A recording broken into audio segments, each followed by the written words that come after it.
Qozon Siley. Hürmetli radyo dinləyicilər. Ədəbiyyatımız səhifələri degan sikldan şiratdagı tapşırığımızı başlayırıq. Hazır biz sizin ixtibarga yazışı Ahmet Rashidning Shumurt chechakları degan hikoyasini taqdim etamiz. Onu siz Irik Bahman o'quvida eshittirsiz.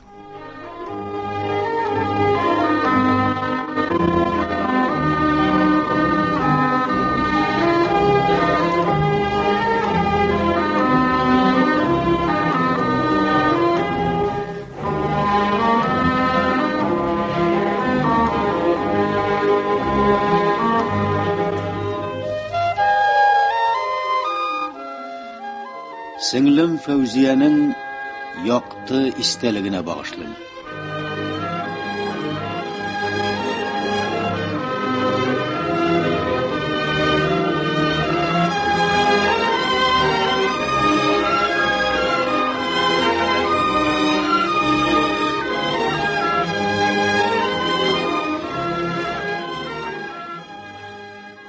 Ул көнгә спектакльдә resmi işraşularda bilgilenmegen idi.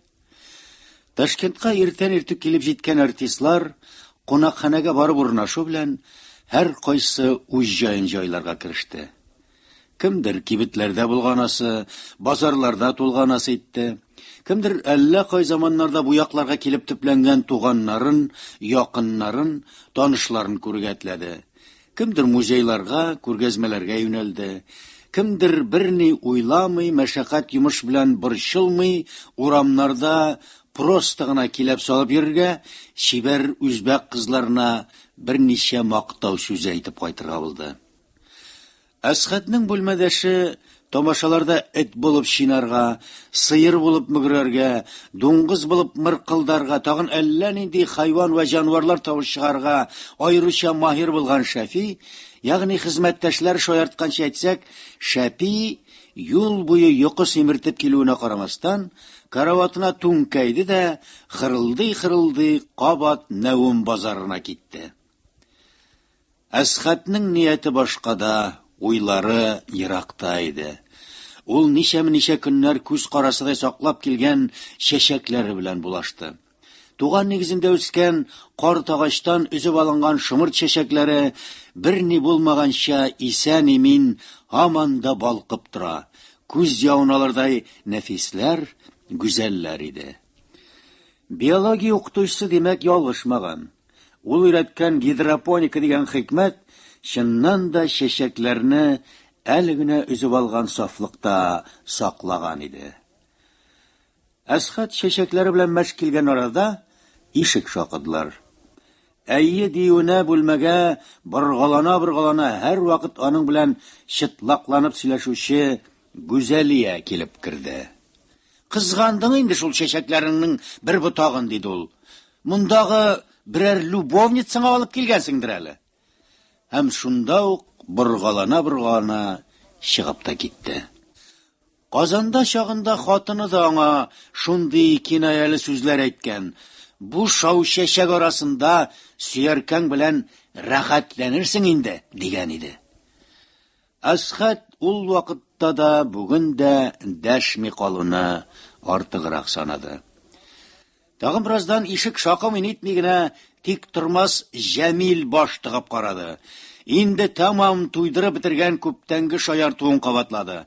Ксанф, суны шимереп бетер. Асхат Бразилия язучысы Фигерейдоның кул әсәре буенча куелган спектакльдә Изоп ролен уйнарга бик күптәннән хыяллана. Хәтта бүтән әсәрне яттан белә иде. Режиссерны да Изопны сахналаштырырга ул күндерде. Ләкин төп каһарман ролен аңа түгел, аннан талантлырак саналган, газета-журналларда гел макталган Мишәр егетенә бирделәр. Бәлки шулай кирәк булгандыр. Әмма Асхат күңелендә ниндидер бер кинә рәнҗү калды. Искә төшкән сайын бу хәл ичне тырный, ниндидер көнчелек, хөсетлек вакыт аек акылны җиңә, аның үзен шигырыннан чыгара, кемнәр беләндер сүзгә килергә мәҗбүр итә иде. Ишек кабат ачылды. Башын яртылаш кына тыгып, Җәмил аны тагын бер кат мыскыллый ситте. Ксанф, диңгезне шимереп бетер! Әсхат өстәлдә яткан тәмәке савытын ишеккә тумырды. Тирә-якка пияла кыйпылчыклары чәчелде. Тавышка уянган Шәфи үпкәлегән тавыш белән «Йокларга бирегез инде, егетләр!» диде дә стенага борылып ятты.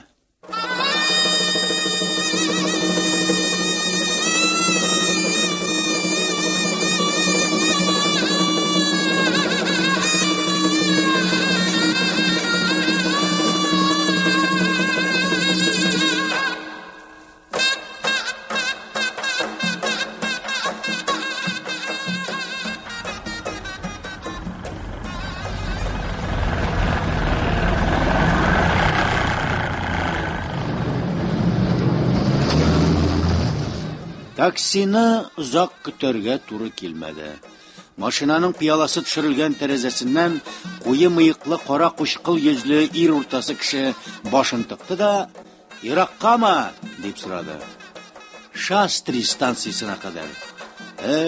Достым, Шастрига кадәр генә трамвайда гына да барып була», дип башлаган ир шофер, аннан үзенә генә билгеле катгый карарга килеп, «Әйдәгез инде алайса. Аннан алырмын пассажирларны», дип сөйләде. Әсхат шактый зур чүлмәккә утыртылган шомырт чәчәкләрен имгәтмәскә тырышып, арткы рәткә кереп урнашты. «Пассажирларны Шастридан алырмын», дип кабатлады шофер. «Барыбер шул якка, Чыршыкка барасы». «Чыршыкка?» «Әйе, нигә гаҗәпләнәсез? Миңа да Чыршыкка бит». «Беткән баш, беткән, әллә ни күп сорамас әле», дип уйлады Әсхат. «Чәчәкләрен дә исән-сау барып җитәр, автобуста интегеп, төртелеп, сугылып йөргәнче», дип ныклы карарга килде. «Чыршыкка, әйе. Дөресрәге, Троицкига чаклы».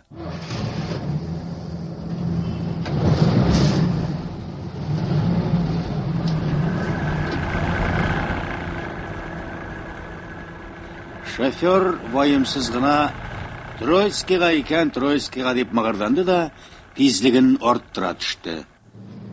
«Хәт Троицкиның зиратына хәтле илтеп куям. Шаярту шундыйдыр инде» дигән уй үтте Әсхат башыннан. «Ә миңа нәкъ менә шунда кирәк тә инде. Сеңлем минем анда, мөселман зиратында». Шофер ялт кенә артка карап алды. «Кемсең сез? Безнең як кешесенә ошамаган». «Казаннан, татар», диде Әсхат сүзнең ялганып китүенә сөенеп. «Ә мин Кырымныкы», дип куйды шофер. «Кырымда туганмын». Бераз гына сүзсез бардылар. Икесен ике уй биләгән иде күрәсең. Әсхат Кырым татарларының язмышы турында азмы күпме ишетеп белә. Таксисның кисәк кенә тынып калуын ул үзенчә юрады. Дус бар, дошман бар дигәндәй, бу хакта сүз куертуны кирәксенми торгандыр. Кешеләр белән бик тиз аралашып китүчән Әсхат шулай да озак сүзсез баруны килештермәде, үзе башлады. «Менә сеңлем каберенә чәчәкләр илтәмәле. Туган нигезебездә үскән шомырт чәчәкләре. Бездә муел диләр аларны», дип сүз кыстырды таксист. Күптәнге шомырт агач инде ул. Сугышка хәтлүк әти утыртып киткән булган. Әле һаман исән, яз сайын шау чәчәккә күмелә. Сеңлемә туган туфрактан бер истәлек булсын дидем. Шофер дәшмәде. Ярата иде инде Фәридә шул шомыртны. Сеңлем Фәридә исемле иде минем. Яз җитсә, чәчәкләренә соклана, пешеп җитәр-җитмәс шомыртларына ябыша иде. Сугыштан соңга авыр еллар, ашарга юк. Шул шомыртны ашый-ашый телләре кап-кара була торган иде. Әсхат киткелдәп көлеп куйды. «Ятим үстек бит без. Туганнарыбызның 10 баласы арасында 2 ятим».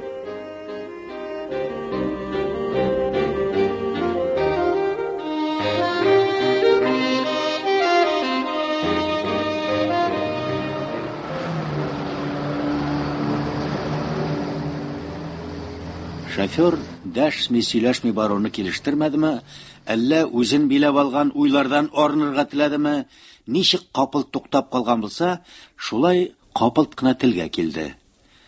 Мин дә ятим икәнмен бит. Менә олыгайып барганда гына белдем. Кырымның кай җирендә туганымны да, атам-анам кем булуын да. Ул бер мәлгә тынып калды. Әсхәт исә аны бүлдерергә җөрьәт итмәде, шофер исә бераз паузадан соң үзе дәвам итте. Хәтта үземнең чын исемемне дә белмим. Безнең халыкның бер кадәрсен 1944 елда монда куып китергәннәр. Ансын ишеткәнегез бардыр инде.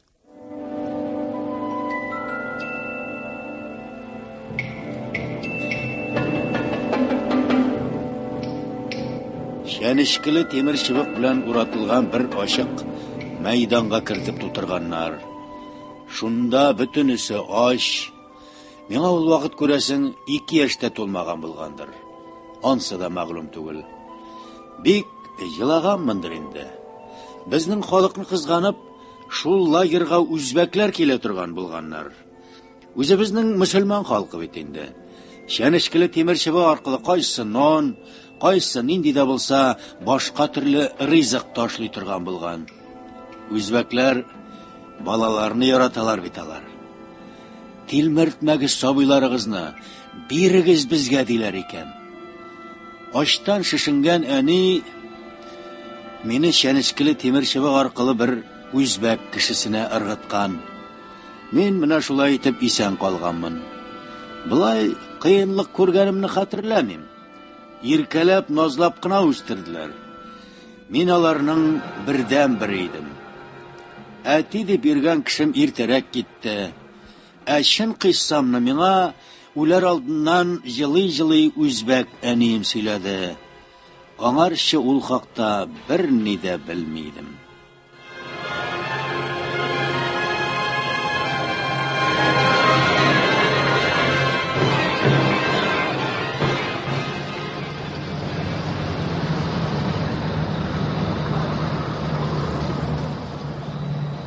Таксист тагын тынып калды.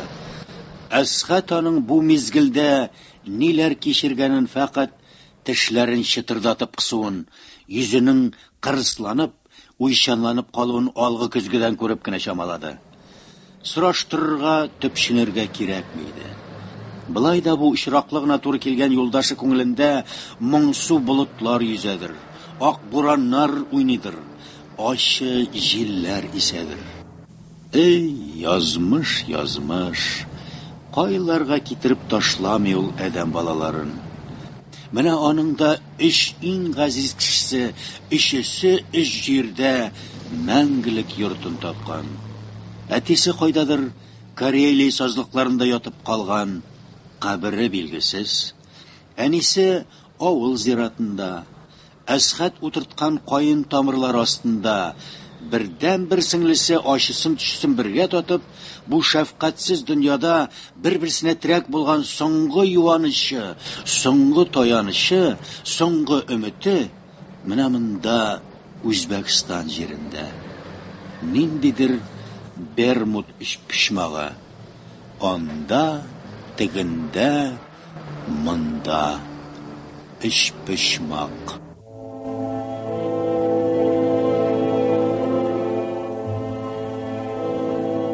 Ул пишмакның кайсы пишмагында урын табылыр киләчәктә Әсхәткә. Үзе ул әнисе янына, аның назыннан, иркәләүеннән мәхрүм калган әнисе янында тыңгы табарга хыяллана. Соңгы елларда йөрәге ешрак шаярта башлагач, дусларына, якыннарына әйтеп тә куйды. Әнисе каберенә чардуган куйганда урында калдырды. Васиятендә тиешенчә язып печатләр суктырды. Кем белә бит? Бермуд почмагы 4 почмакка әйләнсә, дөнья хәлен белеп булмый.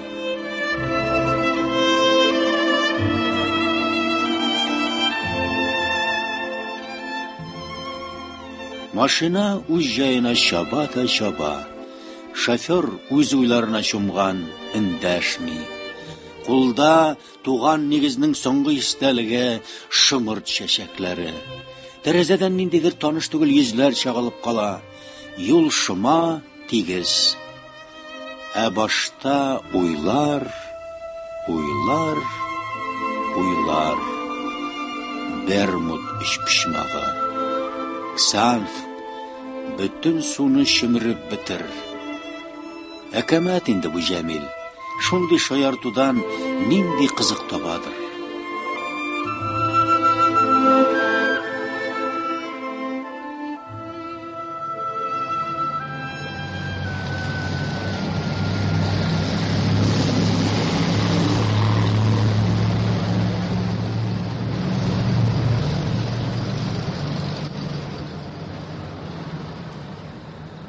Сеңлесе Фәридәне Әсхәт бу чыршык дигән җиргә үзе алып килгән иде. Ул вакыт монда Зөһрә апалары, әнисенең бер туган сеңлесе, эшкә уңган, кешеләргә ярдәмчел, нишкә күңелле җизнәләре белән яши. Тормышлары җитеш, ачлык, мохтаҗлыкның ни икәнен белмиләр иде. Гаиләләре дә зур түгел, һич шиксез Фәридә артык кашык булмаячак дип фикер йөртте Әсхәт.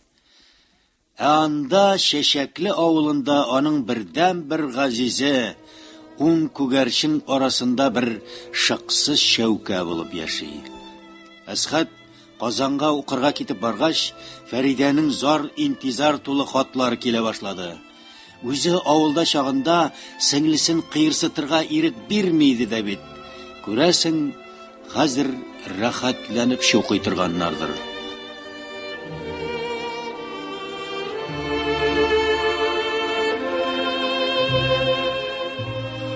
Абый җаным, бердән-бер таяныр кешем син генә. Зинһар коткар дип башлаган иде ул хатын. Әни Әсхәттән аермалы буларак Фәридә үзе тәрбияләнгән гаилә башлыкларын әти-әни дип йөртә иде. Әрәм тамак, бер сүземне тыңламыйсың дип юк кына гаип табып кыйнады. Абый, мин минде сүз тыңламыйм. Көннең көн буе кырда казлар саклыйм лабаса. Ашаганым какыда кузгалак, көнгә бер телем ипи эләксә эләгә, эләкмәсә юк. Ансын да малайлары талап ала. Ул хат зар вә ялвару тулы иде. Аның ахырын сеңлесе, җавабыңны дус кызым Розалия исеменә яз. Югыйса тегеләр кулына эләксә, күземне ачырмаслар дип тамамланган иде.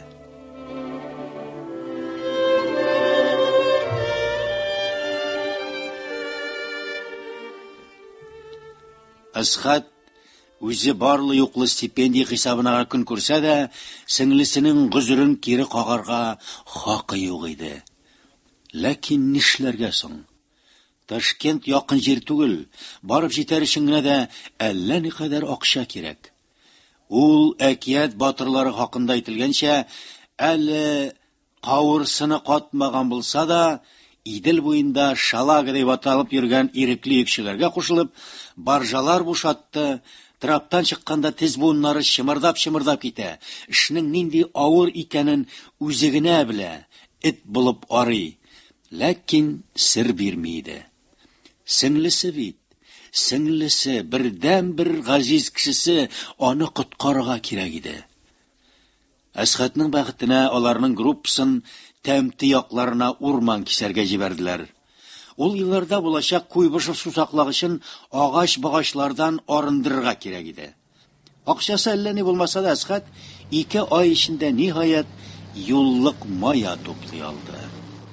Бу инде алда ниндидер өмет чаткысы бар дигән сүз иде.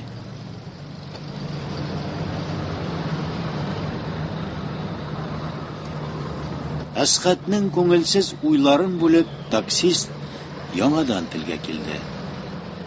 Ничә баласы калдысың? Сеңлеңне әйтәм.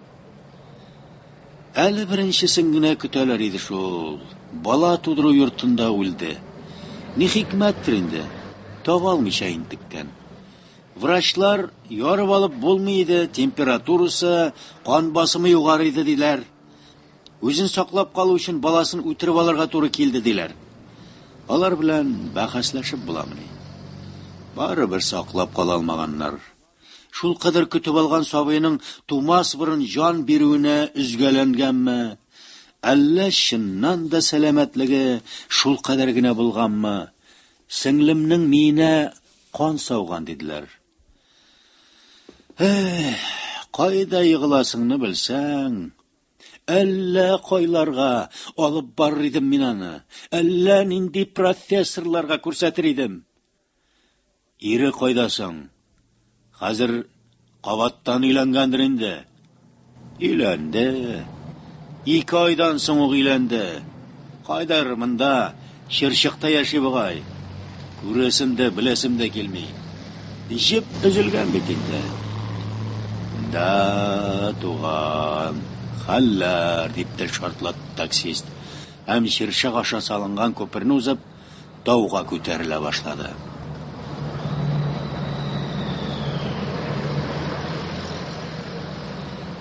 Җимеш агачларына күмелеп утырган бер катлы йортлардан, заманча биек биналардан торган узын, тузанлы урам буйлап бара торгач, өстенә ай куелган тимер капка янына килеп туктадылар.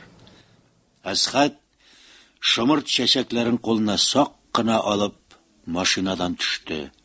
Чүлмәкне юл читенә куйды да кесәсеннән акча чыгарды. Такси шунда ук кул селтәргә кереште. Кирәкми туган, кирәкми, бер тин дә кирәкми. Югыйса рәнҗетәсең мине. Без бит бер язмыш кешеләре, кирәкми. Ул бутала-бутала тагын әллә ниләр сөйләде. Ташкентта мине бөтен шоферлар белә. Кирәк булсам аларга гына әйт. Хәзер эзләп табарлар. Мурат дигән, Мурат, Нурзуллаев дигән. Гафу ит, сеңлеңнең каберендә кереп күрер идем дә, ашыгыч эшем бар. Ул ничектер бик уңайсыз гына, ләкин нык итеп Әсхәтне кочаклады. Аннан: "Буйыкма туган, без дөньяда яшибез бит әле", диде дә машинасына утырып тиз генә китеп барды.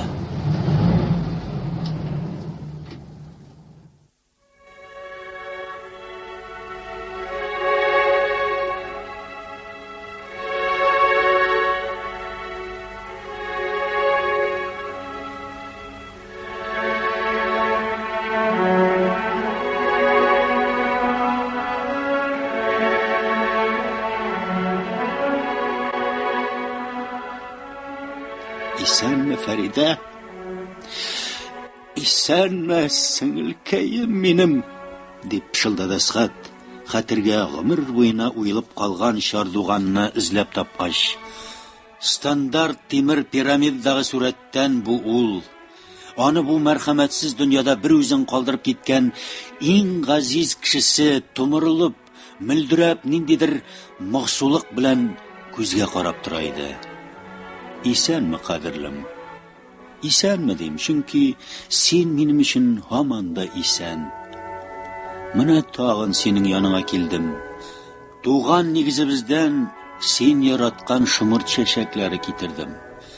Каберең өстендәге слива чәчәкләрен куйган, инде җимешләнә башлаган икән. Чардуганың гына менә буяулары купкан. Ирең сине оныткандыр инде, күрәсең. Югыйса килеп буяп китәр, чүп үләннәрен утар иде. Ярар, ачуланма син аңа. Тормыш бит, мәшәкате баштан ашкандыр. Менә мин килдем бит әле. Җай чыккач тагын килермен, шул җитмәгәнмени. Без генә бер-беребезне ярты сүздән, бер күз карашыннан аңлый идек бит. Бәлки син балачакта яратып йөргән соңгы сыныгын синең белән бүлешкән күрше малае аңлый торган булгандыр. Ул да хәзер дөньяда юк инде. Өйләнмәгән көенчә үлеп китте. Сине бик сагына иде. Бәлки аның белән бәхетле булган булыр идегез. Үткән эшкә салават инде, нишлисең бит? Гел-гел генә чиләгенә күрә капкачы булып тормый. Минем тормышта бик татлыдан түгел, Апаңның үз дөньясы, минем үземнеке. Икебез ике якка караган. Икебезне берләштерердәй уртак җимешебез, балабыз юк. Бергә дә, түгел дә. Яшибез шулай. Гениаль артист була алмадым буга инде, гомер үтеп бара. Югыйсә университетны ташлап, театр училищесына кергәндә әллә ниләр кырырмын шикелле иде. Әнә Җәмил һаман мыскыл итә. Бүген дә Ксанов суны чымырып бетер дип үртәшеп калды.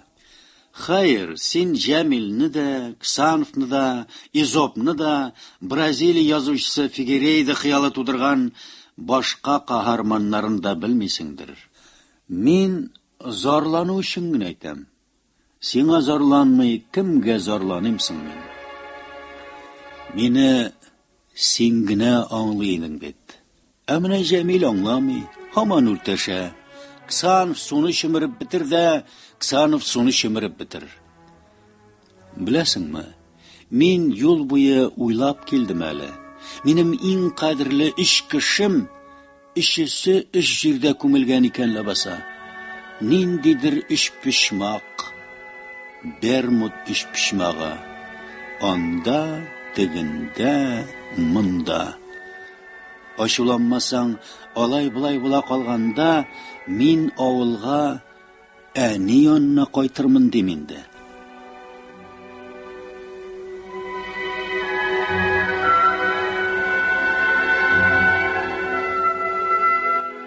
Хәтерлисеңме, без авылдан чыгып киткәндә кулыңа бер чәчәк тоткан идең. Әни кабер өстеннән үзеп алдым. Әниебез истәлеге дигән идең. Без бу биниһая киң дөньяның ике үксез баласы тузанлы юлдан киләчәккә зур өметләр баглап станция ягына атладык. Бер-беребез белән сөйләшеп сүзләребез бетмәде. Кыен мизгелләрне искә төшереп күзләребез яшьләнде. Әни үлгәч үткән 11 ел эчендә башыбыздан ниләр генә кичмәде бит.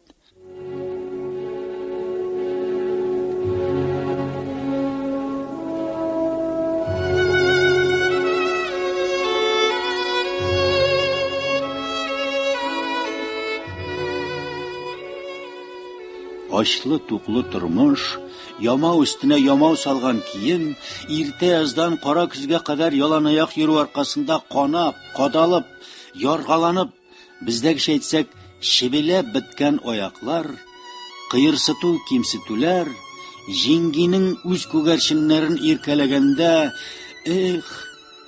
безнең дә үз әниебез булса иде дип үзгәләнүләр, уфтанулар, йөрәккә кан саулар.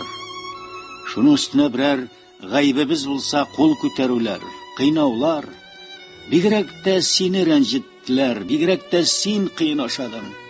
Ни әйтсәң дә мин бит әле малай кеше, синнән 4 яшькә олорак. Хәтереңдәме? Җиңги сине кыйный башлагач, мин арага кергән идем. Кулыннан ул күтәргән уклауны гына тартып алдым. Ә ул абыйга Әсхәт миңа кул күтәрде. Үксез бала асрасаң, авызың бурның кан китәр. Менә күрдеңме инде дип зарланды. Абый кызу канлы кеше төпченеп нитеп тормады, мине кайыш белән ярды. Кимсенүдән бәгырем үзгәләнсә дә, мин шат идем. Ниһаять гомеремдә беренче тапкыр сине аралап калдым. Абыйның гынасына кермик. Ул безне үз балалар кебек тигез күрергә, кыерсыттырмаска, күңелебезне күрергә, жәлләргә тырыша иде. Аның хатыны белән җанҗаллары да еш кына безнең аркада, безне якларга тырышу аркасында килеп чыга иде. Олы малайының безнең хакта әтинең алтын баганасы белән көмеш баганасы дип янган ут өстенә кабат ялкын үрләтүе күрәсең, шуны күздә тоткан булгандыр. Абыйга тел тидермик, анасына кермик. Төрле чак булгандыр инде. Ә менә җиңги нишләп шул кадәр безгә каныккандыр инде? Ятим калганыбызга без гаеплемени? Бу каһәр төшкән сугыш булмаса, үз әниебезнең көн-төне колхоз эшендә йөреп, сәламәтлеге какшамаса, Biz дә әти әниле булып, аларның назлауларын, иркәләүләрен күреп, үзебезне бәхетле кешеләр итеп тояр идек ләбаса.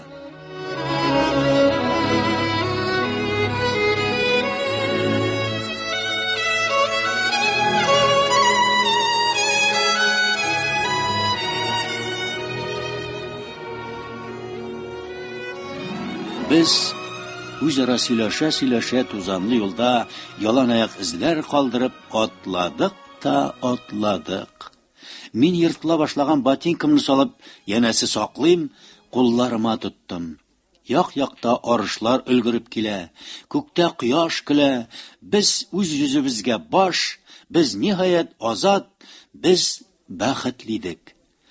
Инде безне бер кайчанда җәберләмәячәкләр. Без шәфкать, мәрхәмәт сорап, кимсенеп кемнәрнеңдер күзенә карамаячак, үз-үзебезне кеше итеп сизәчәк идек. Ниһаять без гарык булып беткән гаилә талашларыннан, ызгыш сугышлардан котылачак идек. Мин әледән-әле сиңа күтәрелеп карадым, һәм шушы авыр җыллар эчендә беренче мәртәбә йөзеңдә елмаю күрдем.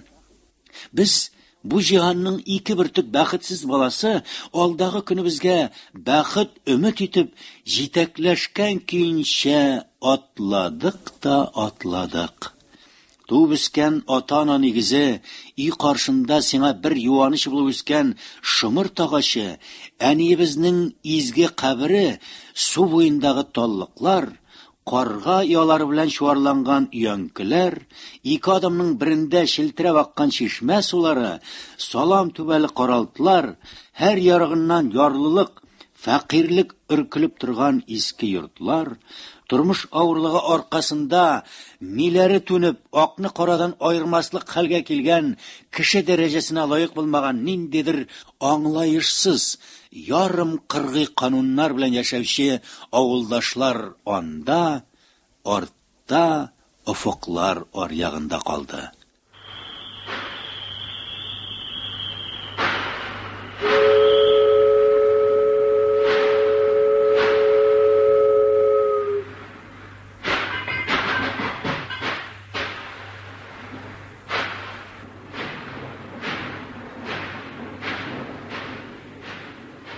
Синең моңарчы поездны күргәнең юк иде әле.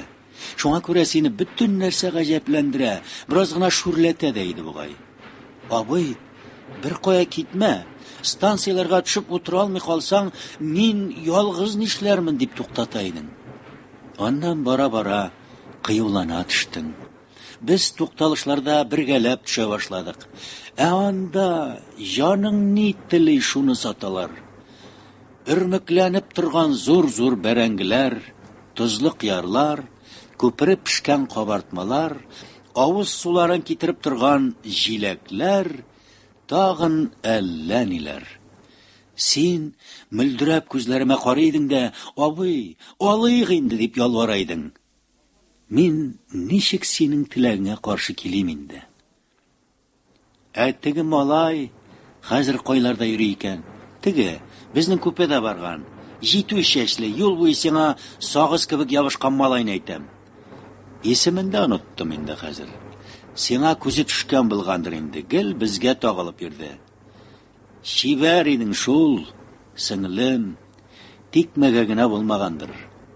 Авылда да шибәр диләр иде. Кызыңны исән саугына тапкан булсаң, ул хәзер әллә никадәр егетләрнең күзен яндырып йөргән булыр иде.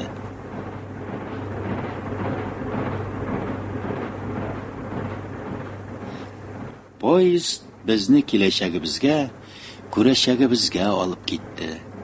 Син юл буе йокламадың диярлек.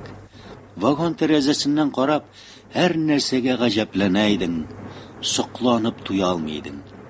Без һәр тукталышта диярлек төшеп, азык-төлек сатучылар рәтен урый, нәрсә белән булса да сыйлана идек. Казакстан җирләренә җиткәч, кавыныннан, карбызыннан авыз иттек. Хәтта икебезгә, хәер, ишебезгә бугайла, теге малай да безнең арттан калмый йөрде бит. Бер стакан кымыз да тәмләп карадык. Син нишләптер шатмадың? Төкереп ташладың.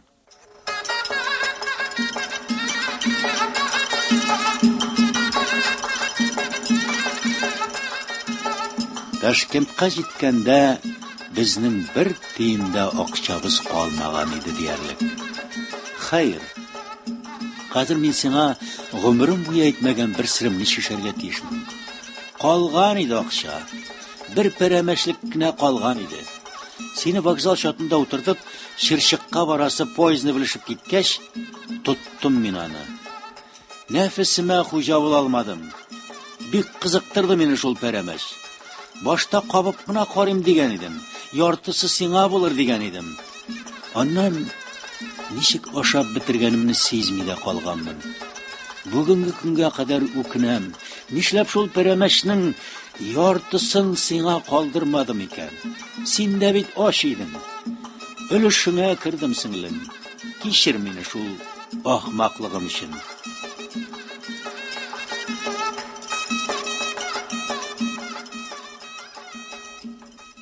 Ширшыкка кадәр без куяннар булып бардык. Апалар кычаклар җәеп каршыладылар. Алар безне көткәннәр иде. Шулай итеп, синең өчен кешечә тормыш башланды. Ә мин 3 көн кунак булгач, җизнәбез биргән акчага сөенә-сөенә Казанга кайтып киттем. Мин синең өчен инде тыныч идем. Хатларыңнан укганыңны, эшкә урнашканыңны белдем. Кияүгә чыкканыңны ишетеп шатландым. Тик балагыз гына озак көттерде. Һәм якты дөнья йөзен күрә алмады. Икегезгә менә бер кабер. Кабер өстенә утыртылган слив агачы да нинди булып үскән. Син эшләгән заводта ясалып, сине күмгәндә куелган айлы стандарт тимер пирамидадан һаман моңсу гына елмаеп торасың. Исән чактагы кебек. Сирәк киләсең дип үпкәлисеңдер дә инде. Нишлим соң? Ара ерак бит.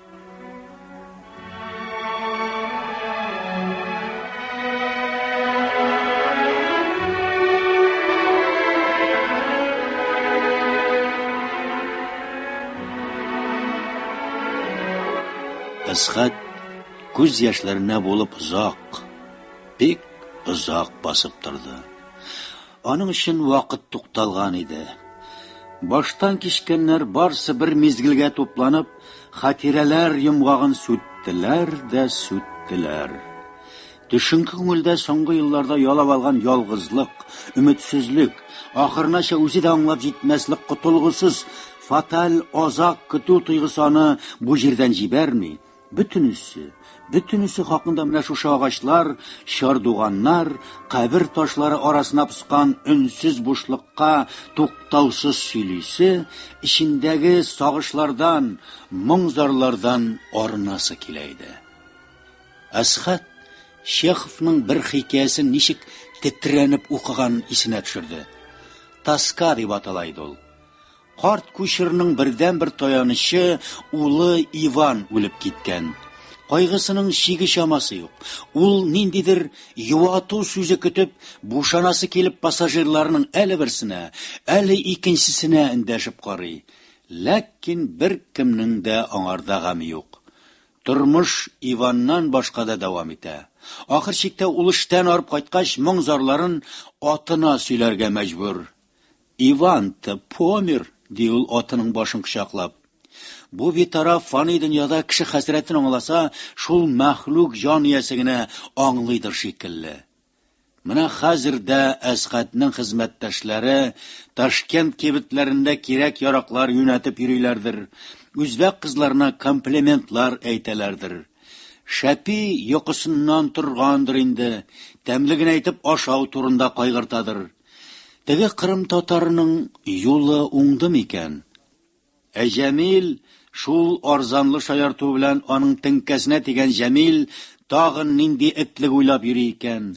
Башкаларга Ксанов диңгезне шимереп бетер дип әйтә алмый бит инде ул. Монда каберстанда шимерлек диңгез дә, һәлакәт чыңгылына сөйрәрлек Бермуд эчпишмагы да юк.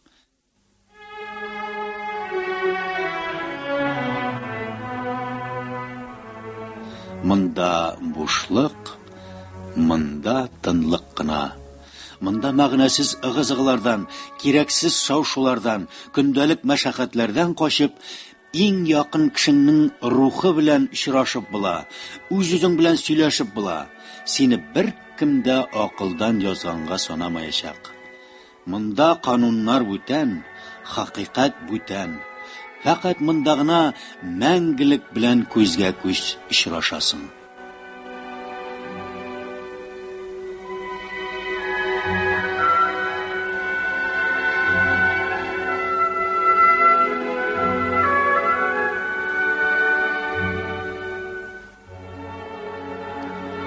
Әсхат сеңлесенең кабрын чүп-чарлардан арындырып, шумырт чәчәкләре белән шыплап тутырылган шактый зур чүлмәкне ипләп урнаштыргач та, чардуган тимерләрне тотынып озак торды әле.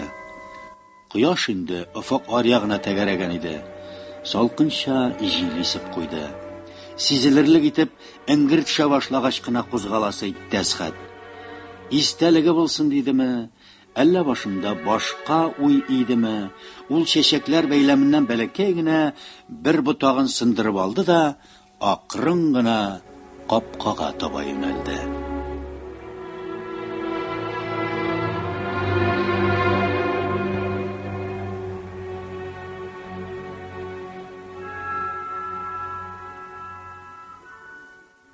Ышсыз-кырыйсыз уйларына чумып, кая барасында анык кына белмичә ул ниндидер мингрәгән кыяфәттә урамнар буйлап атлады.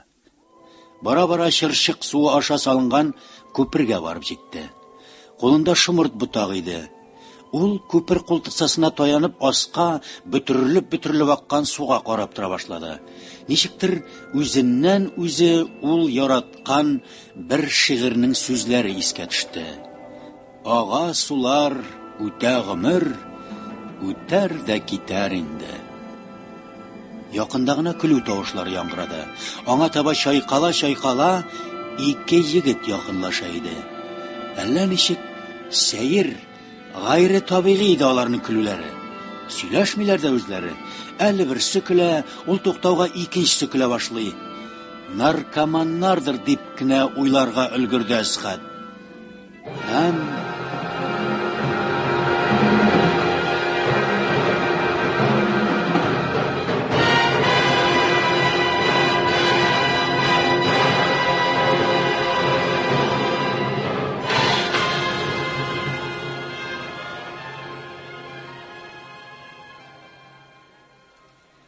иртәгесен иртүк күпердән узып барган милиционер әле кибеп тә өлгермәгән канлы тапка игътибар итте. Янәшәдә генә изгәләнгән, тапталган шумырт чәчәге аунап ята иде. Ул күпер култыксасына таянып аска шашып аккан суга карады. Анда шикле нәрсә күренми иде. Милиционер башын кашып алды да, итек табаны белән канлы тапны шыкый башлады. Аннан изелгән шымырт чәчәкләрен суга ташлады да, бер ни булмагандай үз юлы белән китеп барды.